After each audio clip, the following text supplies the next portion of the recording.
Hello, everybody. I'm Candid Frank. He's David Morassutti. Welcome to the Spanglish World Network on Zingo TV channel 250.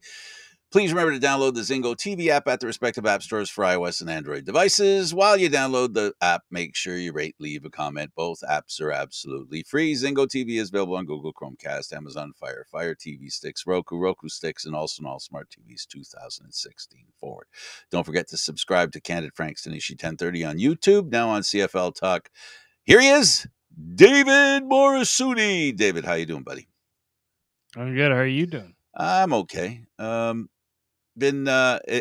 was a very interesting weekend of football games. It was. I just remembered, what was it, 2 weeks ago? We said probably the best weekend of football the CFL has had. In a I feel while, like yeah. we did. I feel like we jinxed it because the play has dropped off a bit. But there's a central reason why that has happened, though. I think. Oh, we lost Frank. Okay, well, while we wait for Frank to come back, I'll explain. I feel like the last few weeks we've been dealing with a few issues. One, namely, being quarterbacks haven't been healthy. We've had how many teams lose their starting quarterbacks this year? And you notice the teams are doing really well this year. Most of them are keeping their starting quarterback healthy, minus the BC Lions. BC Lions, unfortunately, Vernon Adams Jr., him getting injured, that forcing Dane Evans to step in. But Dane Evans is not like some of these other quarterbacks that are around in the league. I think that's something that has to be talked about a little bit here because not many teams have a Dane Evans in the wings. A lot of teams, actually, there's some teams reportedly looking to bring in Dane Evans when their quarterbacks went down, but BC wasn't going to do that, mainly because Vernon Adams has had some issues keeping healthy, staying healthy, and you need two quarterbacks in the CFL. Now, do you need two starting quarterbacks? No, but if you can have one guy that can pitch in when somebody goes down, like Dane Evans is doing right now for Vernon Adams, like BC was on top of the game by doing that. But there's other teams right now that are not so fortunate. One of them being the Hamilton Tiger Cats, who I don't think we're expecting to lose Bo Levi Mitchell, then lose Matthew Schultz.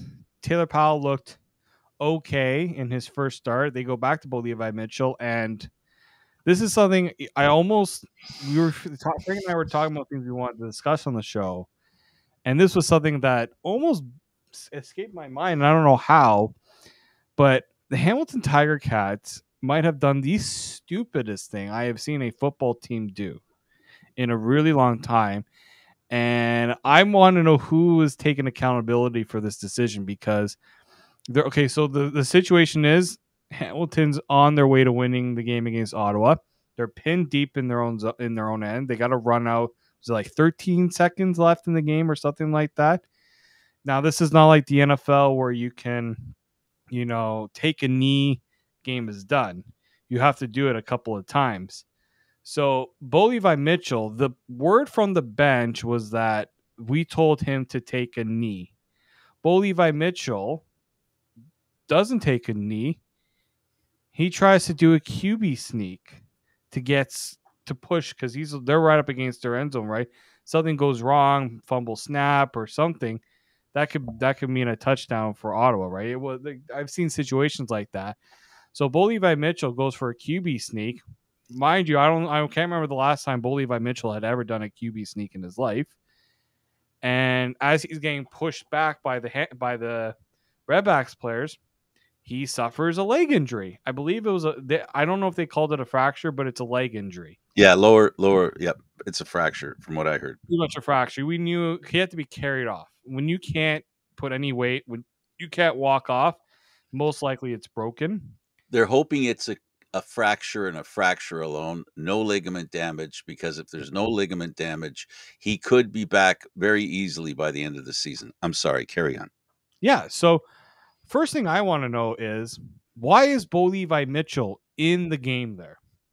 Even if it's to take a knee, I think it didn't Trevor Harris hurt himself on a very similar play or similar situation where it's late in the game, his team Saskatchewan. We follow a team that does that all the time, David, but it's a young player trying to establish himself, not a senior player whose body might be, technically He speaking, a just little came more back from an fragile. injury. That was his first game back, and we don't even know how healthy he was. Because Hamilton's in a desperate situation. They can't afford to lose right now. So my question here is one. I don't care if Bo Levi Mitchell was told to do one thing and he did something else. Bo Levi Mitchell should never have been out on the field. So that's a coach's decision there. Okay. And two, why was that? Why not run the ball? If you're gonna do something, if you need to get a few yards, run the ball with your running back. The likelihood of your running back getting taken down for a loss, very, very slim. At least then you're running out the clock. I know you can't throw the ball in that situation because you're not running out the clock in that situation. But the Argos in a touchdown Atlantic, they were up a minute and 30 left in the game. Chad Kelly was not out there because the game was out of reach. That's a coach realizing I'm not their coaches are now going to start learning from this. This is a learning moment. Unfortunately, the Tiger Cats are paying the price right now for that it's stupidity in my opinion. Okay, whether I don't disagree with your terminology and your definition, but one thing's for sure, they have a lot riding on Bo Levi Mitchell, a lot riding on him. Not only his salary, but his absence, his previous absence, his return, his first game back. There's something to be said for getting back into game shape after being gone for 5 weeks. I think that's what it was. He was gone 5 weeks. He wasn't quite gone 6. This would have been his 6th week, I think.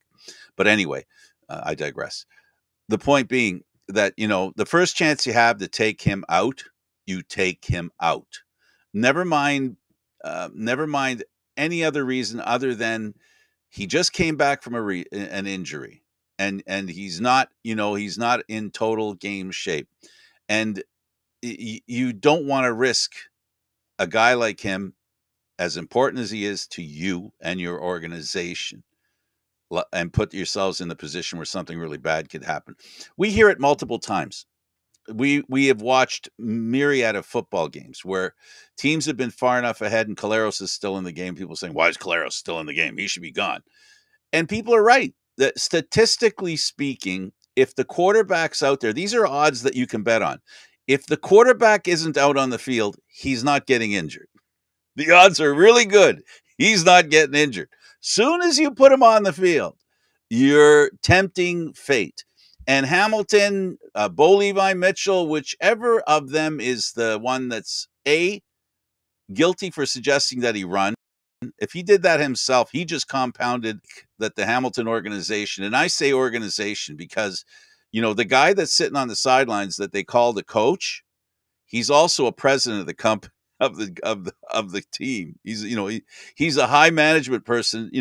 He more than anybody must have the ability to appreciate the importance of Bo Levi Mitchell and the insignificance of the last minute and change of a football game that they most probably, and odds were very good, they were going to win.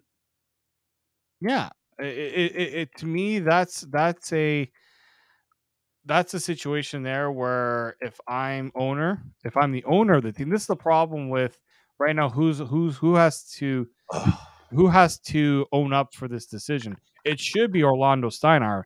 He is the coach. He's the vice president. He's the GM. He runs the ship right now. Do you not notice two teams that are falling below?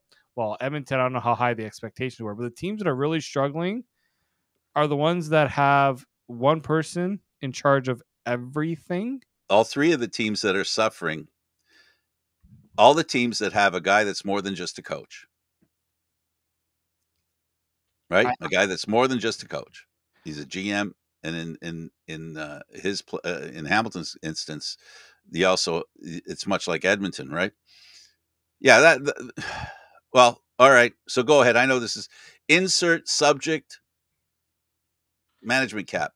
Management cap. Well, I mean, how's that for a segue? Well, yeah. So the Edmonton Elks made a move that they think is going to shake things up, but you're bringing in somebody who's already within your coaching staff because you can't afford to bring anyone else in. So Jarius Jackson is, as you know, former CFL quarterback, 3-time Grey Cup champion. He was also a Grey Cup champion as a coach with Chris Jones. So Chris Jones obviously has a lot of faith in him. He was promoted to offensive coordinator, and he's going to retain his role as quarterbacks coach. But on top of that, Steve McAdoo, who is the offensive coordinator, I was wondering, what are they doing with Steve McAdoo? Special Well, consultant. he's just going to be a consultant now. He will remain on the staff in an advisory role. We know that McAdoo and Chris Jones have a history together, so I didn't see. That's where I was like, I don't see McAdoo being fired. Maybe losing the play calling duties, which if you're doing that to an offensive coordinator, that's literally the only job they really have is I'll preparing. lay you dollars to donuts, David. It was less Chris Jones coming to McAdoo, more McAdoo going to Chris Jones, Probably. saying, you know what, we got to change something up. Because Not- that's a unified team there. That management team that Chris Jones has, they're very tight. Yeah. So, okay, I'm going to give Jarius Jackson the benefit of the doubt that maybe he can do something different. But what drastic change can you expect a coach to make at this point of the season? I know I think they do have a bye week, if I'm not mistaken. But Yes, they do. Yes, they do. what can the Elks do now to change? Now, they could potentially make small changes and maybe play calling can change. But it's more than play calling that's the problem here. There's also player Well, personnel I don't issues. know, David. I think we have to also consider the fact that sometimes a different voice, and a history, erasing the past as much as you can and work to concentrate more on the future might be beneficial in this case. I don't disagree with you, but what I think maybe they're hoping for is a different voice. And Jarius Jackson is Jarius Jackson, right? He's not McAdoo. So, he's going to do what Jarius Jackson thinks he should do. And he has the advantage that he's going to have, I think. I look at it this way. You've got a new voice, a new guy doing the talking. You got a group of players who are going, I don't like where we are. And maybe, just maybe, it'll trigger a reset. It's hard to reset when you have the same group of people trying to attack the same problems that have been problems for the last 7 games. Because that's what we're talking about here, right? We're talking a 7-game history of problems that goes back to last year even. And now you got somebody new coming in there, and maybe people can erase whatever was going on before. They need a change, David. They can only do as much as we dislike the management cap. You got to deal with it. They got to do what they can within it. They can't work outside it. So unless they want to get fined or get in deep trouble. So they've got to make a change, and this is as big a change as they can make. With the management cap being, a CFL rule, and it's a hard and fast rule. So one thing I'm gonna just mention before I get more into the coaching cap. At what point do you ask, with Jarius Jackson, does he say, let's give the kid a try? Let's get Trey Ford in here. Ooh, see, that's one that there's something going on there that we're not hearing, and that the reporters aren't reporting on. Well, there may not Because even it be just enough doesn't reporters make to sense. ask the questions. Well, it doesn't make sense. There's the easiest answer is to say he has some sort of injury or some sort of situation that precludes him from starting. That's the obvious one. But we haven't heard anything like that. He's been a healthy scratch. He's been a healthy, not even going to wear a uniform. Is he even practicing with the team? I'm beginning to wonder. That's how far away from the team I feel he is, Trey Ford.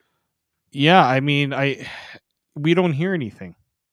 We don't hear anything about It's information there makes me a lot of red flags are up in the air there with that, because I don't understand why he hasn't been given a chance. He was given a chance last year. He was, and he looked pretty good. He looked like a quarterback that has flash skill that we're not really seeing with this Elks team. Like, this Elks team is just barely able to get anything going right now, and that's a problem. Oh, that's a change that that always could make a difference. And we've learned this year that there are plenty of quarterbacks that have come in 2 and 3 deep that have had pretty good games. So not giving that a chance to happen, I think that's an opportunity that, maybe you're right. Maybe Jarius Jackson goes, you know what?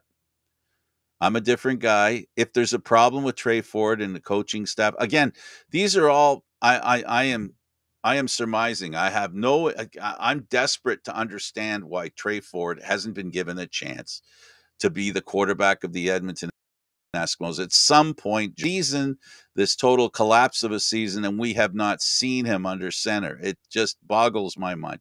So maybe Jarius Jackson, maybe it's a coaching change that'll help get him in there. I don't know.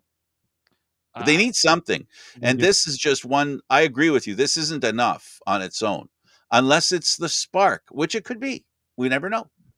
Maybe somebody else that's leading the charge, it can make a change. Maybe like think about Steve McAdoo. He's a pretty accomplished coach, right? This is not someone who, hadn't had success in the past. The question I'm just wondering, won a couple of Grey Cups. Yeah, won a couple of Grey Cups, and had some success with different teams, right?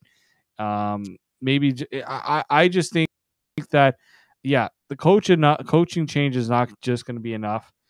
I do think that there's got to be something else done. I don't know if that's going to have to be done.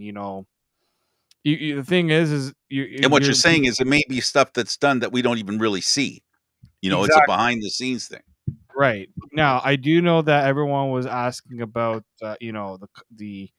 when's Chris Jones is going to get let go.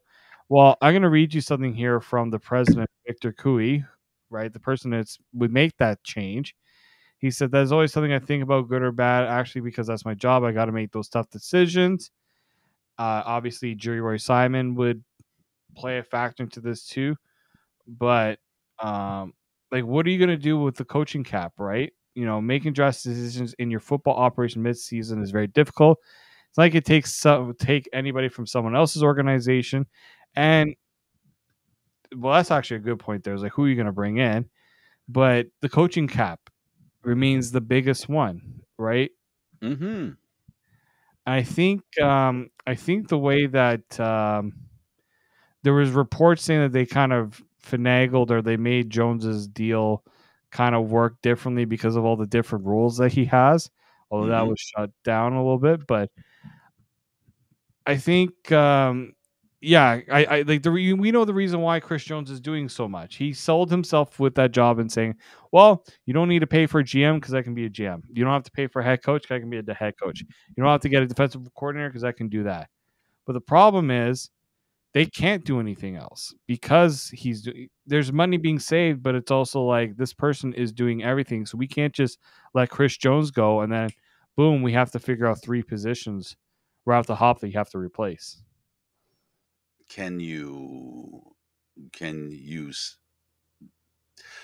take away his head coaching position and put someone in there as head coach? The team. Do you find some money somewhere? Maybe if he decides one way or the other, either I'm giving up my head coach position or I'm giving up my GM position. I don't think the team would take it away from him. I think I personally, unless the team think taking away the head coaching position on a temporary basis, or I don't know, we've seen it in hockey. We haven't seen it in football where a head coach. Well, yes, we have. Where a head coach has been forced to, whether it's illness or something, and another coach comes in, and then we see a different approach, and then we see a team maybe change a little bit. We've seen it in hockey. Do we need to see it today in this? And I think you pointed at the beginning at the major problem I think that we're having is that when you give a person so much power within the framework of the pyramid, right? The management pyramid, when too many of the positions are taken up by one person, it's not a pyramid anymore. It's a block, right? And that block is harder to, change a few of the bricks like you can in a pyramid, right? So I think that's something that teams are going to start thinking about. I think this idea of giving people too much responsibility is going to be harder for people to get because it's not working well. It's not working well in Hamilton. It's not working well in Edmonton.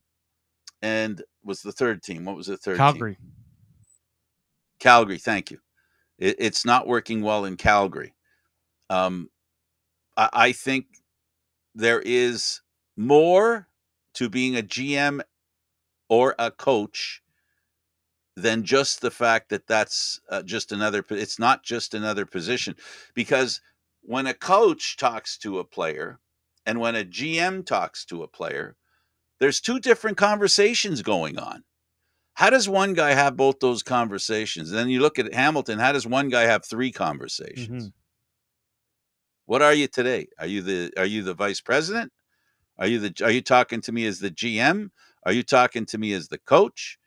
And and then when the coach talks to you, the player thinks they know what the GM is thinking, right? It just, to me, I don't know. Maybe I'm too old fashioned. I just think it's better that the roles be more distinctive. There be more of a line between the definition of the roles, so there's no confusion. And if the coach doesn't like you and he's also the GM, well, if you feel, I should say, that the coach doesn't like you, the GM doesn't like you too. So, it makes things kind of a little more hopeless, right? And in the situation of Edmonton, use them as an example. If the coach, right, is having problems, and you talk to the GM, maybe in an honest way to help, there isn't that opportunity. There isn't who do you talk to? You've got one guy. That's it. There's no way out. Your conversation begins and ends with one guy. I don't think that's good. I like the idea that there's a GM, and I like the idea that there's a coach. And I know that if you look at teams that are successful, they, Winnipeg and all its success, BC has almost what we're talking about, because the head coach in BC has GM. He's kind of an assistant GM there. So, but there is a GM. It's just you have a coach that shares the GM responsibilities, and they're doing pretty good. Yeah. No, So I don't know how right I am about worrying Frank, about think it. back to when pinball was brought back to the Argos. Remember what he said when he asked about the collaborative nature that he was going to work. Yeah, I don't want to be the I don't want to be smartest the guy in the smartest room. guy in the room. I don't want to be the smartest guy at the table. He I want to bring in smart people. when we were in Hamilton, I think it was one of the Ticat media guys was one of the reporters there was telling me, pinball gets his fair share of the credit, but sometimes we feel like we don't hear about the other guys that have put the work in. And I said, True. well, the issue is because the media doesn't report it. But if you go and you talk to pinball, he's talking about Vince Magri. He's talking about Alex. Oh, why am I blanking on his last name? But the person that's also working in the operations department, like they do get their moment, right, in terms of recognition. But that's what good organizations do, and they find a way to make it work. Cap wise, I'm sure maybe it's because pinball's maybe not making that much. It's Alex Well, Ross. the money he's making doesn't have to do with, he can get out and around. He's probably not part of the management I cap. think I think pinball. Well, he's a Definitely. GM. He has to be. Yeah. Maybe Bill Manning, because Bill Manning is the president of both TFC and the Argos. Maybe his salary doesn't count as much. But I don't know how far the management cap extends. Right? I don't think the presidents are included. Yeah, because I don't think they. I mean, they shouldn't be, in my opinion. I think the definition, if I remember correctly, has to do. It's basically, I'm just grasping here, but I hope I help people understand. The day-to-day operation of the team is what's under the management cap.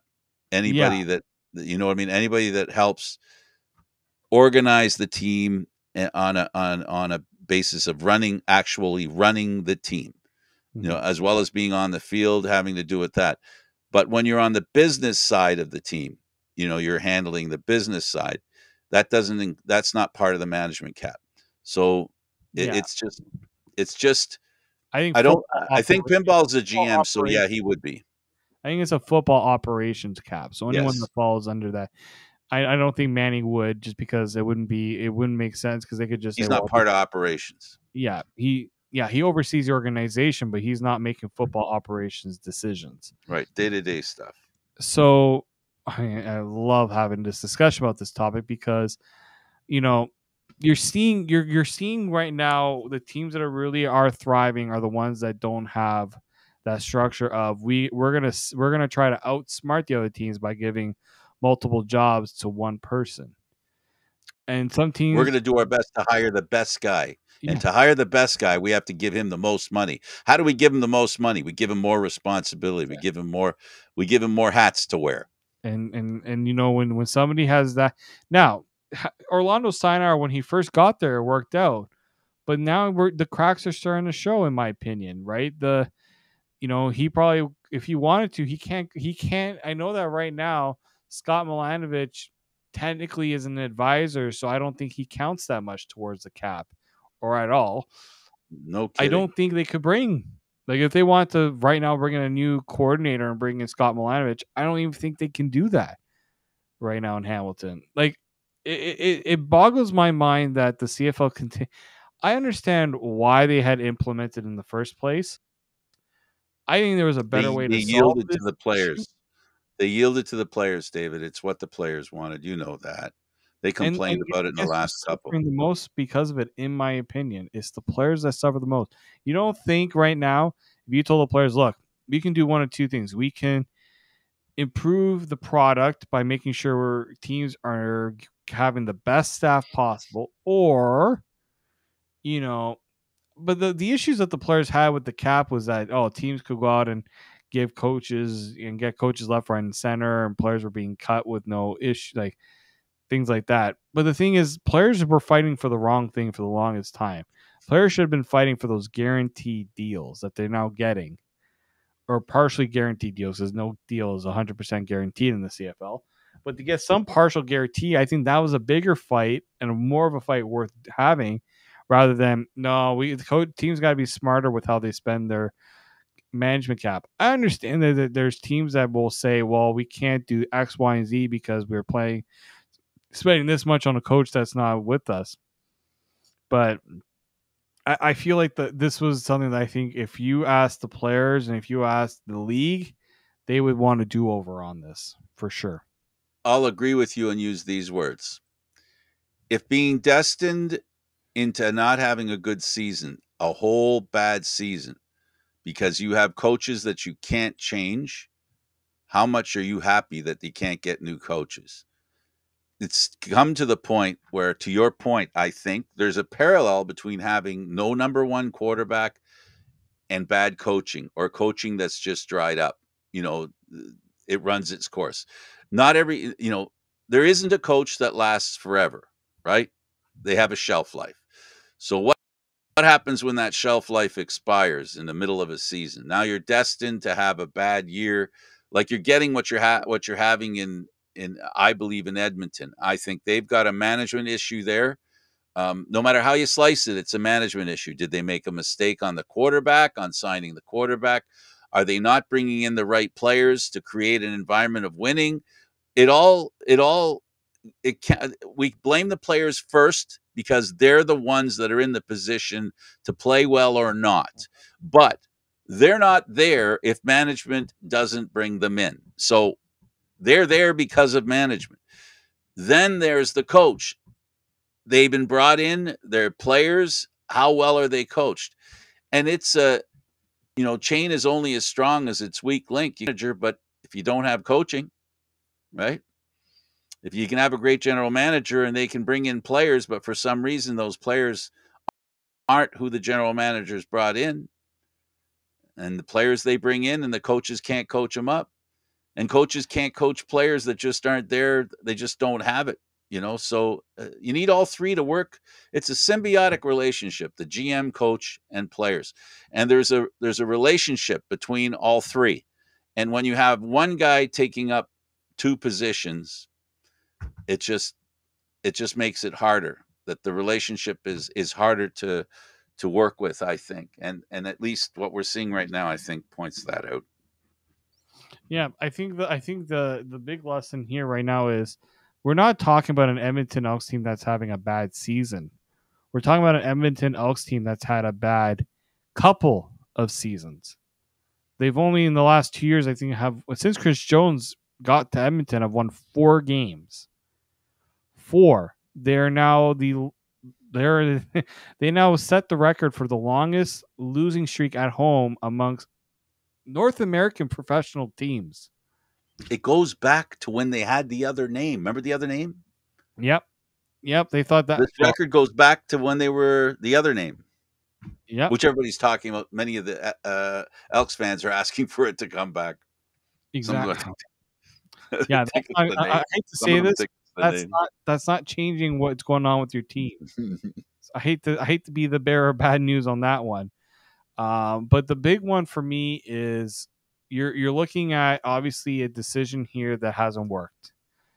I do think change is going to happen at the end of the season. Can't change it. You can't change it now. There is going to be a way to get it done at the end of the season, I do think. And I think if you're Edmonton and if you're the CFL, the danger here is not just how bad the team's playing bad, but at some point the fan base is going to say, why are we going to the games? And we know that when teams are this bad, fans are not going to go. And that's Edmonton has already dealt with losing seasons in terms of losing money. They're not making money right now. They can't afford to not make money. And this is they're such a great franchise. I mean, they mean so much to the history of the Canadian Football League. It's no team that has won more Grey Cups in the league. Look, it's like watching the Montreal Canadiens in hockey. I mean, when you see that crest and you see that team on the field of play and they're horrible, it just doesn't make sense. Yep. And so this is where I do think something has to change. It's not going to happen this year. I don't think it's going to happen this year. But if I'm Victor Cooey, I believe I'm saying his name correctly. Mm-hmm. All the eyes should be on him. People are going to talk about Chris Jones, but he's not. Chris Jones is only doing the job that he's being paid to do. Somebody has to hold him accountable because obviously he is the one that's he's the one running the ship. Somebody has to do something to make the team play better. There has to be some sort of leadership because right now they lack leadership, whether it's the general manager, whether it's the president, whether it's the coach, the quarterback, whether it's the offensive line, whether it's the defensive line, whether it's special teams. Someone has to take a leadership role, and that team needs to be led out of the wilderness that they find themselves in.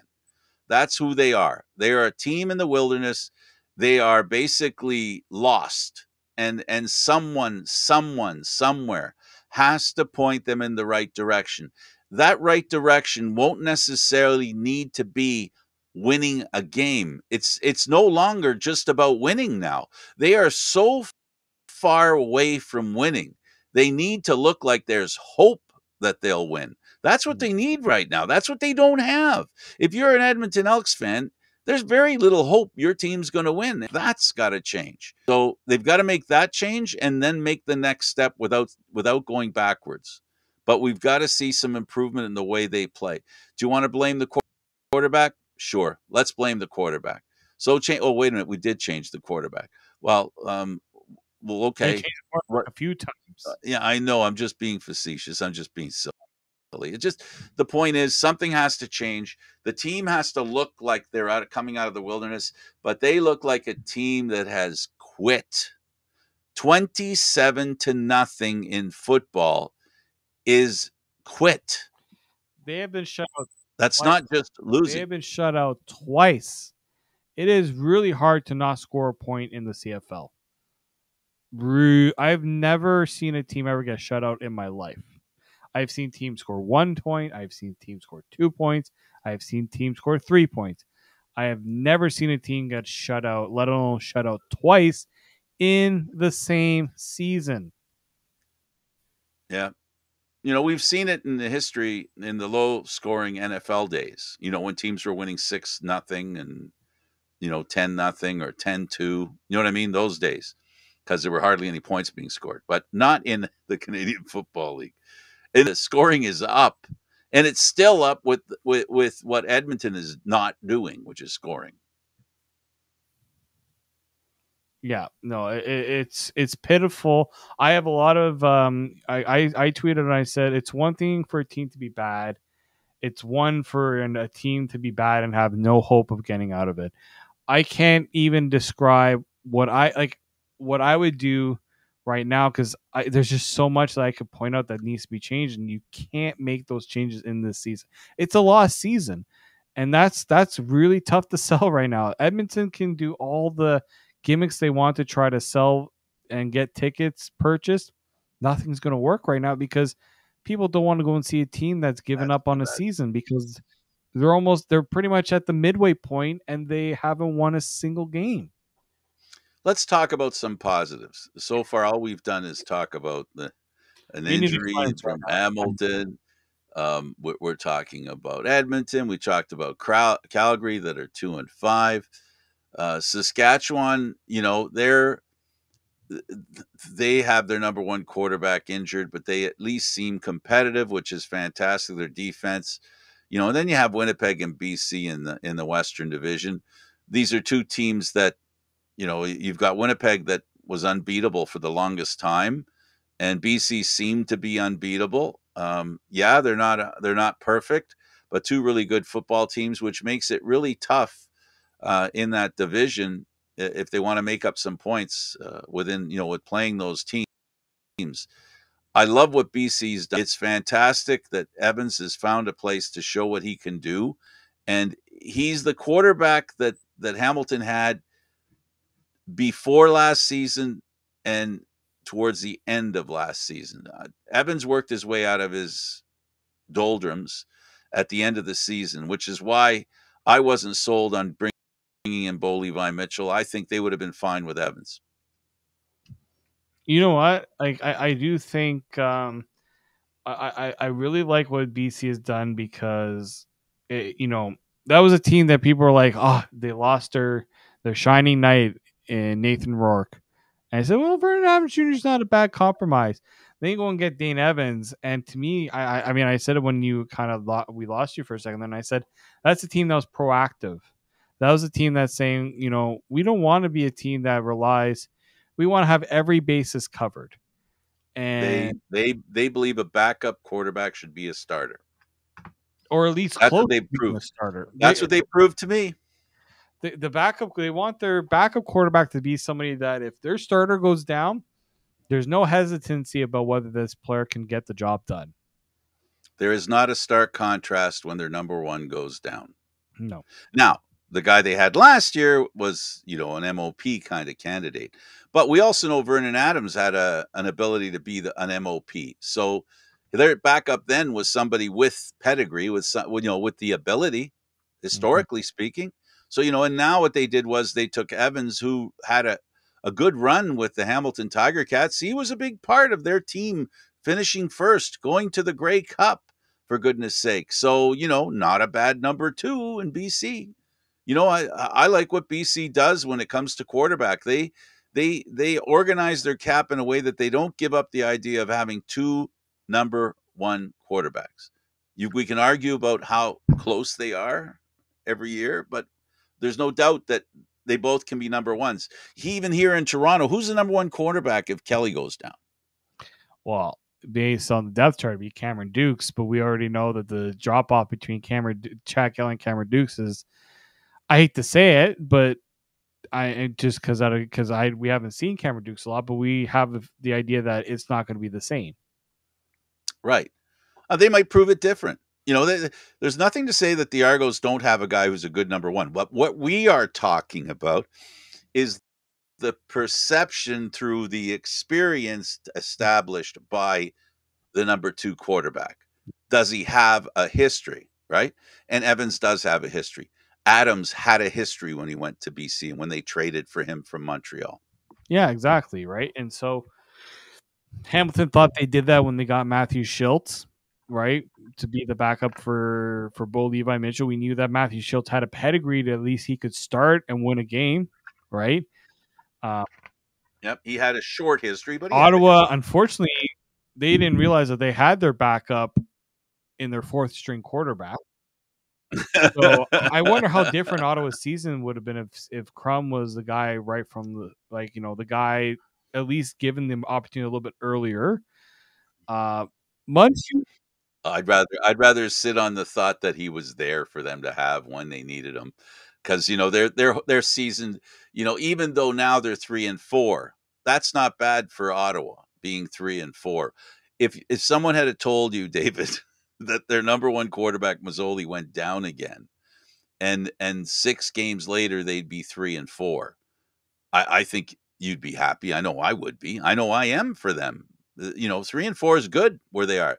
It gives them a chance to set things up, for the it playoffs. does. No. I think Ottawa, out of all the East teams, Ottawa's in a really good position. Yeah, they stumbled a little bit this week against Hamilton. Hamilton's a good defense.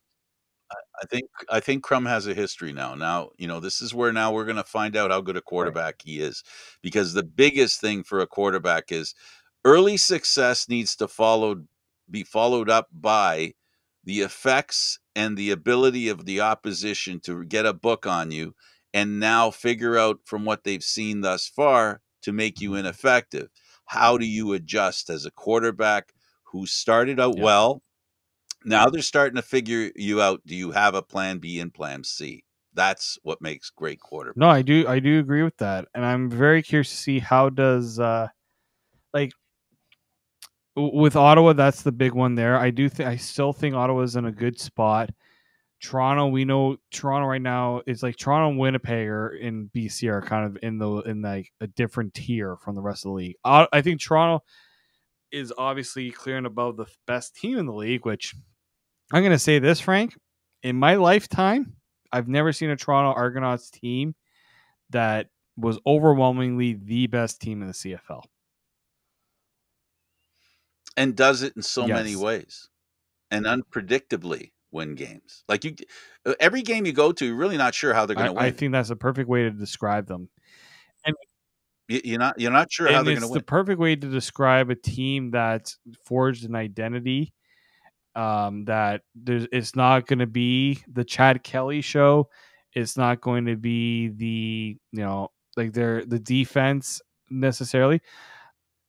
It's the perfect team mantra. They've really embraced that, and there's no, you don't feel like there's any animosity between any of the players on the team. Like there's no one envious of somebody else. Oh, I think if I got more playing time, I could do this. Perfect, There is none of that. perfectly I said.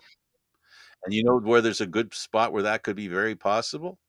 Number 33. Yep, it is. Have you seen? I mean, how Yep. supportive he is of the rest of his team. He's on the sidelines, making sure that his teammates know what's going on, and he's supporting them from the sidelines. And he is a secondary rusher on the Toronto Argonauts right now. I think it's fair to say he's a record-breaking secondary running back, but he's still.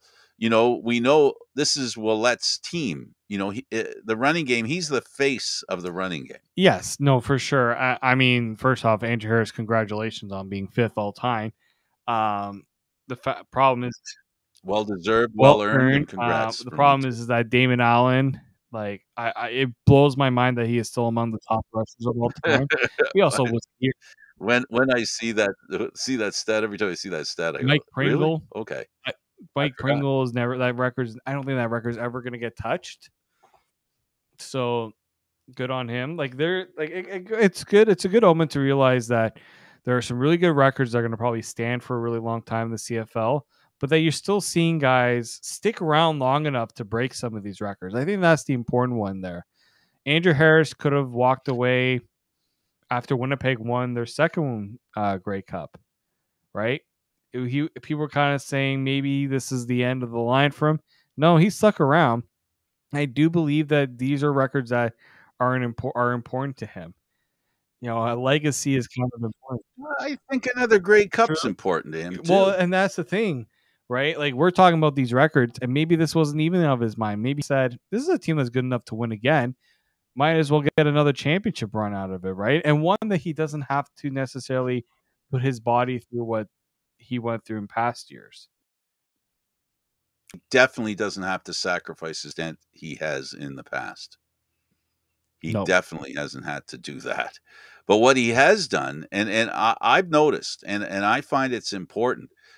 It's unfortunate, when you watch a football game on TV. But if you have the good fortune of going to the game, if you go to the game and you watch each and every game, Harris isn't on the sidelines. He might be recovering, riding the bike, staying in shape, ready to go in, but he's always marching up and down the sidelines, supporting his team. Anytime something happens on the field, he's there. He lets them know what happened and how it can be done better. Or, he's just so supportive. He to me exemplifies the Pinball Clemens approach to the game, which is all for one and one for all. And leadership is supporting one, appreciating each other, and that's what they do. They're a great team right now, and that's a capital T, like you said. They are a team, and there really doesn't seem to be any animosity. It's funny, eh? Last year it was there. Remember at the beginning of the year, we haven't seen it since. I was just about to bring that up. I said, what a 360 for this team, or 180. A team that was fighting each other on the field, literally fighting each other on the field. I remember being at that game and saying, well, what's going on down there? Like, we could see it from the press box and people could see it on the field. To now, obviously winning helps, right? But this is a team that's never sad. Like, there are players that when you talk to them about the win, they don't seem satisfied, right? Because this team has bought into the ultimate goal, but they're always focused on taking it one game at a time, right? Every time I talk to the players after practice, they're like, we're looking to go 1-0. Looking to go 1-0. And it's funny because every time they say that, they give a smile to me because I think I've heard that phrase at least 10 times this season from players, from coaches, from anyone I've talked to. So, but it's a mantra that's working for them right now. And I think it's a similar one that Winnipeg has had. I said, this is like a Calgary. You're talking about a Calgary of the East. Really, they're really taking that Calgary spirit and bringing it to Toronto. Absolutely. And that next man up thing, it really is happening with the Toronto Argonauts, where they are very solid. Why don't we? I guess I look at the leaders, in the league, right? The stats leaders, and this is another point I'm going to make. It's not always teams that are doing well don't always lead all the stats. If you look at the stats, if you look at wide receivers, leading wide receivers, Tevin Jones, right? Saskatchewan. None of the top 5 are Argos. You look at receiving TDs, none of the top 5 are Argos.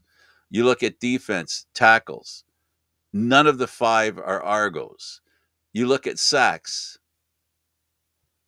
any of the top 5, they're not Argos. Finally, in interceptions, this is on TSN, so if you want to follow along, Robertson Daniel is third or tied for second with 4 interceptions. It's, to me, I think that's what is the highlight of some of the greatest teams in sports. Aren't necessarily always led by the best players. It's the best team. And that statistic I just pointed out, or those statistics I just pointed out, I think that's why I can say, and why I believe, you never know how the Argos are going to beat you. So how do you defend against that? It's really hard because after Robertson Daniel had that big game against the Lions, teams started to not go towards him. Right, they weren't targeting him, and they took note of that. So they would say, "All right, we'll try somebody else." Well, Jamal Peters, he's even he's even better in most cases. He was an all-star last year. Okay, let's test out this 21-year-old rookie, Quantez Stiggers. That's not helping. That's not working either. All right, now Deshaun Amos, you got the safeties, Royce Metchie's. That that backfield, that defensive backfield, might be one of the better ones in the league. It's they're all making plays. And so balanced. There's balance, and they're all. So There's no balanced. selfishness either. Like no one's trying to make a play. Yeah, sure. They're sometimes they allow yards, they allow touchdowns. No one's perfect, but they're always looking to make a play, and they're not being selfish about it either. And there's always somebody in a position, because of the team play and because of the solid nature of the defense, that when the other team makes a mistake, there's always a player available to make the big play. Yeah. And you don't know where it's going to come from. Oh. Just as you don't know how they're going to beat you, you don't know how the defense is going to kill you. Because the Argo defense, they get a sack when they need a sack. They get an interception when they need an interception. They stop the run game when they need to stop the run game. Now, next week, what's going to happen against Calgary is their defense is going to have a hard time, because it's a perfect formula. You've got Calgary whose offense, if you look, Meyer leads the league in passing yards. Yeah. And they lead the league in a lot of stats, right? The problem with Calgary is they don't make the big plays, or they don't finish it off. Yeah, I think this is going to be an interesting battle, because I think Calgary they always give Toronto a hard time. They know that they want to beat Toronto because there's a lot of former guys on Toronto that were former Calgary guys on Toronto, so they want to kind of show up a little bit there. And Calgary is not easy. The time travel, getting all the way over there, that plays a factor too. Yeah, it'll be fun. In the other games that were played, what game did you like the best? Not counting the Argo game, because we've talked about the Argos. What game? I thought BC, that effort that they gave was top notch. Like we're talking about, a team that has going. This is the first start without Vernon Adams, and there was just no drawback there. Another game, I think Montreal. They're a team. Well, let's talk about that BC game. What do you think was the reason why? What makes them so special? And well, the Edmonton thing is that they just, you don't give them a chance to beat you, because if you give them a chance, they will. And that game against Edmonton was. But go ahead with Montreal. I just wanted to add my 2 cents. I'll say this about the BC game: there's so much balance with their offense too. They can run the ball. They put up over 400 yards, which against Edmonton is not that hard. But their defense is pretty solid too, considering they have a pitch to shutout. But I just think their offense is I still think that's the most productive offense in the league. Is it the best offense? Well, if they're not making mistakes, I think it is the best offense in the league. And the Argos can have a bad offense game, but they're the better team, balanced team. I do think BC has the better offense. And then with the Montreal game, you saw a team that had to grind it out a little bit there. They were very Absolutely. They had to grind that one out, but I like the fact that they found a way to rush the ball. That's important. And if you're a team like Calgary and you're not able to get 20 points, that's really tough to put on your defense to try to win that. And I think Sean Lemon, who signed in Montreal, was not brought back by Calgary. I'm sure he liked that victory as well. I think and let me ask you, how did you like the improvement of Steinbeck in that one game? He returned to the kind of guy we expect in the backfield. I figured this was going to take some time for him, because he missed almost all of last season. He lost weight, so he changed his body type. Right, that takes time, because he's used to running through guys. Now he's not able to really do that to the same degree. So I think Steinbeck, if Steinbeck can get things going, I think it's going to be an interesting battle between Montreal and Ottawa for second in the East. I do think those are the two teams that are going to battle it out. If I had to give my vote, it'd be Montreal right now, just because I think their offense has better weapons. But I do think I'm going to love this battle.